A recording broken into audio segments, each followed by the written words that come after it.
Grab coffee. JustProfessor here. You're in an argument and you're winning. You're destroying their point, except you're not. Because the thing you're arguing against, they never actually said that. You just made up a weaker version of their argument, attacked that instead, and declared victory. And you didn't even realize you did it. This is the straw man effect. And you do it all the time. In arguments with your partner, in debates online, in discussions at work. Instead of responding to what someone actually said, you twist their words into something easier to attack. You build a fake version of their argument, knock it down, and act like you won. But all you did was argue with yourself while the other person watches in confusion, wondering why you're not listening. So, what is the straw man effect? It's when you misrepresent someone's argument to make it easier to defeat.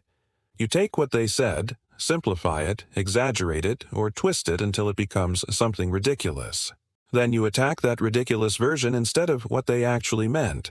It's like building a straw man, setting it on fire, and claiming you beat the real person in a fight. Here's a perfect example. Someone says, "I think we should have some gun regulations to reduce violence." And you respond with, "Oh, so you want to take away everyone's guns and leave us defenseless?" That's not what they said. They said some regulations. You turned it into all guns and total defenselessness. You made their argument extreme so it would be easier to attack. That's a straw man. Or someone says, "I think we need better social programs to help people in poverty."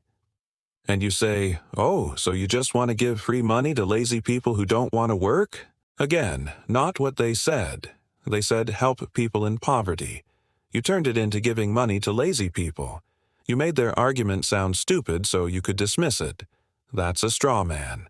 This happens in personal relationships all the time. Your partner says, "I wish you'd help out more around the house." And you hear, "You think I never do anything and I'm a terrible partner." That's not what they said. They said they want more help. You turned it into an attack on your character. Now, instead of discussing how to split chores, you're defending yourself against an accusation they never made. The whole conversation derails because you argued against a straw man. Here's why the straw man effect is so dangerous. It makes real communication impossible. When you're not responding to what someone actually said, you're not having a conversation. You're just performing. You're showing off how good you are at arguing against a fake position while completely ignoring the real one. And the other person feels unheard, misunderstood, and frustrated because you keep attacking things they never said. This shows up constantly on social media. Someone posts a reasonable, nuanced opinion, and the replies are full of people attacking extreme versions of it. "Oh, so you're saying we should just let everyone do whatever they want with no consequences?" Nobody said that. But it's easier to argue against that than to engage with what was actually said.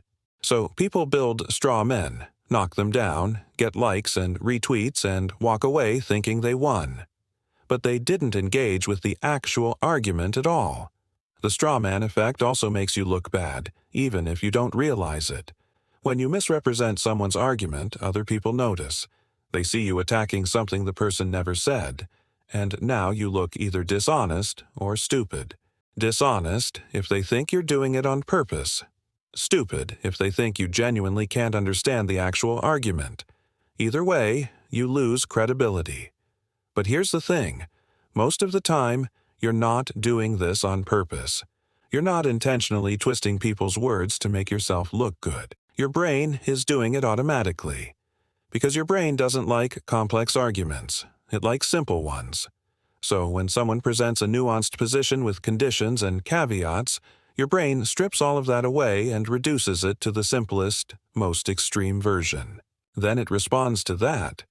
And you don't even realize you changed what they said. This is especially common when you're emotional. When you're angry or defensive, your brain goes into fight mode. It's not trying to understand. It's trying to win. So it looks for the weakest possible interpretation of what the other person said and attacks that. It's not about truth or understanding.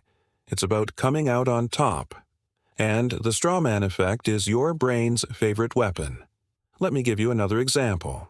Someone says, I think we should consider the environmental impact before building this new factory. And you respond with, so you care more about trees than people's jobs? They didn't say that. They said, consider the environmental impact. They didn't say, ignore jobs or prioritize trees. But you made it sound like they did because that's easier to attack. Now you're arguing about whether trees matter more than people instead of discussing how to balance environmental concerns with economic needs. The conversation is ruined because you built a straw man. The straw man effect also reinforces your existing beliefs.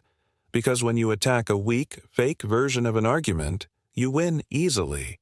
And winning feels good.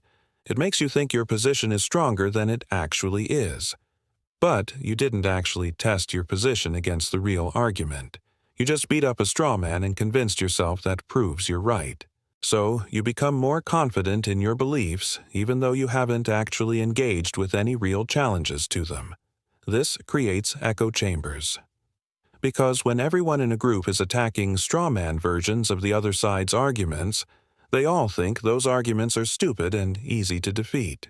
They never engage with the actual, well-thought-out versions, so they become more extreme, more confident, and more convinced that everyone who disagrees is an idiot, and it all starts with the straw man effect.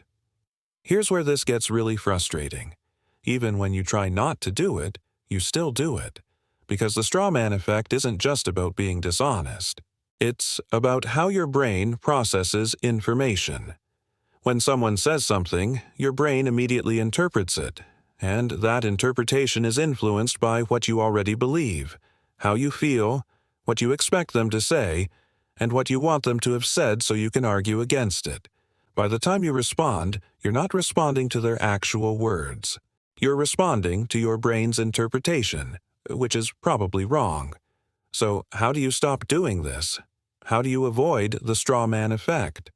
First, repeat back what you heard. Before you respond, say, so what you're saying is, and summarize their argument. Let them correct you if you got it wrong. This forces you to actually engage with what they said instead of what you think they said. And it gives them a chance to clarify before the conversation goes off the rails. Second, look for nuance. Real arguments are rarely black and white. If you find yourself thinking, they're saying we should do X all the time with no exceptions, you probably built a straw man. Go back. Look at what they actually said. Are there conditions? Are there limits? Are there specific contexts they're talking about? Don't strip away the nuance just to make the argument easier to attack. Third, be charitable. This is called the principle of charity, and it means you should interpret someone's argument in the strongest, most reasonable way possible. Not the weakest, not the dumbest, the strongest. Because if you can't beat their argument at its best, you haven't actually won. You've just beaten a straw man. Fourth, ask questions. If you're not sure what someone means, ask them. Don't assume. Don't fill in the gaps with the worst possible interpretation. Just ask. When you say X, do you mean Y? Most misunderstandings and straw man arguments could be avoided if people just asked clarifying questions instead of jumping to conclusions. And finally, catch yourself. Pay attention to how you argue. Notice when you're responding to an extreme version of what someone said. Notice when you're attacking a position they didn't actually take. And when you catch yourself doing it, stop. Go back. Engage with what they actually said, not the straw man you built. Look, the straw man effect is one of those things that's easy to see in other people and almost impossible to see in yourself. You can watch someone else misrepresent an argument and think, wow, they're really not listening. But when you do it, it feels like you're just responding to what was said, because your brain has already done the work of twisting the argument. By the time you're aware of it, it already feels like the real thing. But here's the truth. If you're arguing against something and it seems really easy to defeat, you're probably arguing against a straw man. Real arguments, good arguments, are hard to defeat. They require thought and effort. If you're knocking down points left and right without breaking a sweat, you're not engaging with the real argument. You're shadowboxing. And that might feel good. It might make you feel smart and right, but it's not helping anyone. It's not changing minds. It's not moving the conversation forward. It's just noise. And the real argument, the one you're avoiding, is still sitting there waiting for someone to actually engage with it. So next time you're in an argument and you're winning easily, stop. Ask yourself if you're really responding to what they said, or if you built a straw man. Because chances are you did. And the only way to have real conversations, real debates, real understanding, is to put down the straw man and engage with the actual person in front of you. If this made you realize how often you argue with things people never said, subscribe.